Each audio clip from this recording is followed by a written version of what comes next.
Terceiro, dons de elocução.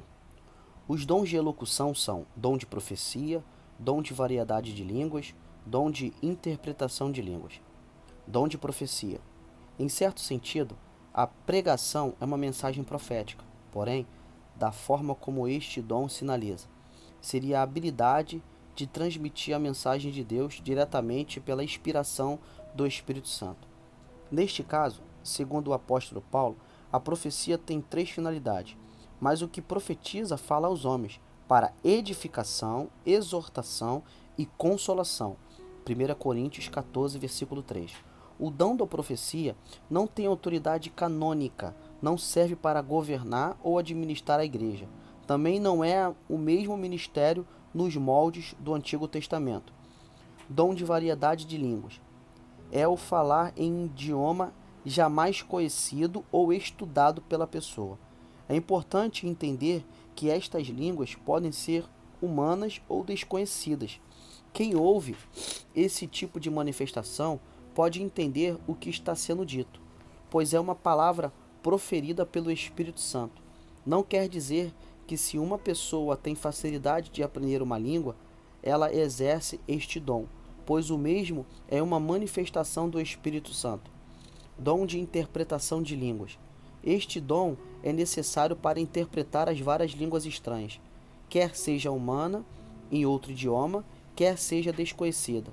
Neste sentido, as línguas têm a função de mensagem profética para a igreja. E eu quero que todos vós faleis em línguas, mas muito mais que profetizeis, porque o que profetiza é maior do que o que fala em línguas, a não ser que também interprete, para que a igreja receba edificação. 1 Coríntios, capítulo 14, versículo 5. O falar em outras línguas.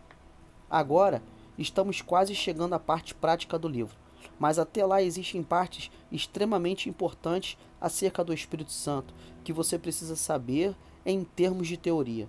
E uma delas, sem sombra de dúvidas, é a importância do falar em línguas. Você já se perguntou por que o Espírito Santo foi enviado para morar dentro de nós? Para que ele pudesse transformá-lo definitivamente na imagem e semelhança de Jesus Cristo.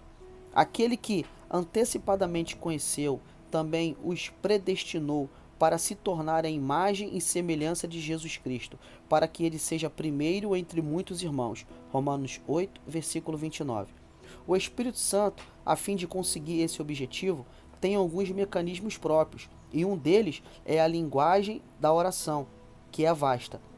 Com essa linguagem de oração, ele se envolve diretamente com você em relacionamento único, que é independente de qualquer outra pessoa, até mesmo da sua própria mente.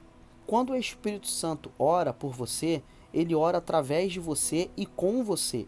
Veja bem, o Espírito Santo está dentro de você, provocando as suas ações. Se você não agiu, ele não agiu. Se você for orar agora em línguas, é ele orando. Se você não orar, ele não intercedeu por você. Isso precisa ficar muito claro, pois muitos realmente pensam que eles estão lá, sem fazer nada, sem orar, sem ter intimidade com o Espírito Santo, mas o Espírito Santo continua a orar por eles, não mesmo? O Espírito Santo está em mim, provocando minhas atitudes espirituais. Se elas não foram provocadas, é porque eu não dei lugar ou abafei o Espírito Santo. Ou seja, nesse caso, na vida do irmão frio, o Espírito Santo está se apagando ao invés de interceder. Paulo fala sobre isso. Não apagueis o Espírito Santo. Não trateis com desdém as profecias. 1 Tessalonicenses, capítulo 5, versículo 19. Percebeu? O Espírito não pode ser apagado, mas pode ser apagado dentro de você. Ou seja, ele pode silenciar, deixar de agir, deixar de interceder de dentro de você. E isso acontece quando? Paulo diz, quando tratamos com desdém as profecias, que no caso aqui é a operação do falar em línguas em nós. É de extrema importância que o crente fale em línguas para que o Espírito Santo não se apague dele. Veja bem que o papel do Espírito Santo é alinhar as minhas orações à vontade de Deus. Veja em Romanos 8, 26 e 27. Do mesmo modo, o Espírito nos ajuda em nossa fraqueza, porque não sabemos como orar. No entanto, o próprio Espírito intercede por nós com gemidos impossíveis de serem expressos por meios de palavras. Agora, observe o alinhamento da minha oração com a vontade de Deus no verso 27. E aquele que sonda os corações conhece perfeitamente qual é a intenção do Espírito, porquanto o Espírito suplica pelos santos em conformidade com a vontade de Deus. Você percebeu? O Espírito Santo tem um papel fundamental dentro de nós, através da oração em línguas. E esse papel é alinhar nossa oração ao centro da vontade de Deus. E por quê? Porque não sabemos orar como deveríamos saber. As estranhas cessaram. Ainda existe um grupo de cristãos e teólogos que quer mesmo nos provar que as línguas estranhas cessaram. Vamos examinar isso com cuidado agora. Paulo diz em 1 Coríntios 13, do verso 8 ao 12. O amor nunca parece, mas as profecias desaparecerão. As línguas cessarão, o conhecimento passará. Pois em parte conhecemos, em parte profetizamos. Quando, porém, vier o que é perfeito, o que é imperfeito desaparecerá.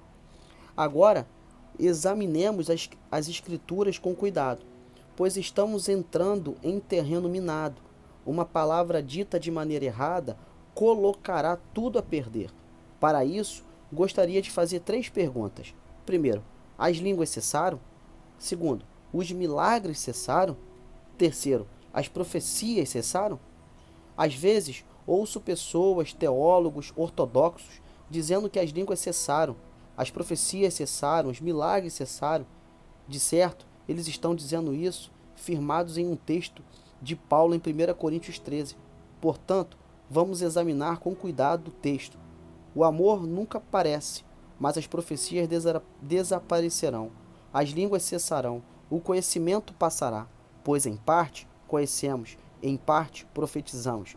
Quando, porém, vier o que é perfeito, o que é imperfeito desaparecerá.